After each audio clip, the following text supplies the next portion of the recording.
Whoa! I never thought about that! Okay, just think about the screen you're probably looking at right now. It's this perfect, seamless piece of glass, right? But somehow it reacts to your every touch with total precision. I mean, it feels like straight up magic, but it's actually some really, really clever and invisible science. So let's dive in and figure out how it all really works. So this is the big question, isn't it? There are no buttons here, no keyboard, nothing's physically moving. How in the world does this piece of glass translate a simple tap into launching an app, or swiping through your photos, or typing out a message? What is the secret? You know what? We're going to treat this like a little detective case. The facts of the case are pretty strange. No buttons, no moving parts, you can't see any sensors. There's nothing that gives the trick away. It's so intuitive, it almost feels like the screen is reading your mind. But it's not magic, it's physics. And we are about to crack this case wide open. All right, our first major clue, it actually doesn't come from inside the phone. It comes from inside you. The entire system, the whole shebang, relies on a really fundamental and honestly a pretty cool property of the human body. That's right, you are electric. No, not in some kind of Frankenstein's monster way, but your body naturally holds a small electrical charge. This makes you what's called a conductor, which just means you can mess with electrical fields around you. This right here is the absolute key to the entire mystery. Don't forget it. Your finger is the trigger. So now that we have our first clue, the fact that your body is conductive, let's go ahead and examine the scene of the crime, the screen itself. What exactly is hiding just under that smooth sheet of glass? Okay, so right under the surface, there's this incredibly thin, totally invisible grid. The best way to picture it is like a microscopic spider's web that's been woven directly into the screen. And this grid is made from a material called indium tin oxide. It's super special because it's a metal that's both conductive, it carries electricity, and it's almost perfectly clear. That unique combo makes it the perfect material for our invisible sensor. So how does this all come together? Well, first, that grid creates this stable, invisible electrical field. It's just kind of sitting there, humming with a tiny bit of energy. Now, when your conductive finger comes along and touches the screen, you actually pull a tiny bit of that electrical charge to that one single spot. The grid instantly detects this little dip in the field, and a processor inside the phone calculates the exact X and Y coordinates of where that happened. It's like this little four-step electrical heist that happens in milliseconds.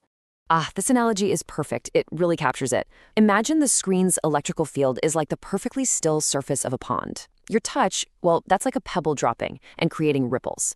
The phone doesn't see your finger, it sees the electrical ripples you create. So cool.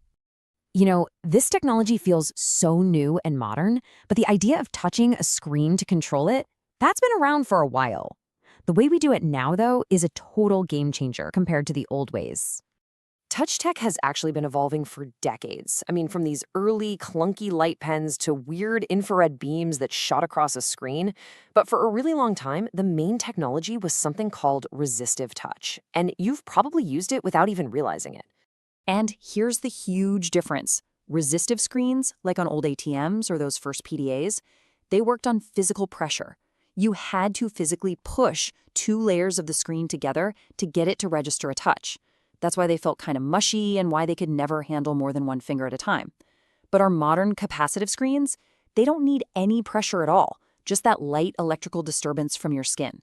That one change made everything faster, way more durable, and it's what opened the door for multi-touch.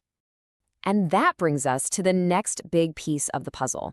The technology doesn't just know where you touch, it can actually track multiple touches at the exact same time. Let's see how that builds on what we've already figured out. So how does it do this? How can you pinch to zoom in on a photo or use 3 fingers to swipe? If your touch is just one little electrical ripple, how can the phone possibly see 2 or 3 or even more at once? It's because that invisible grid we talked about, it's basically a coordinate map.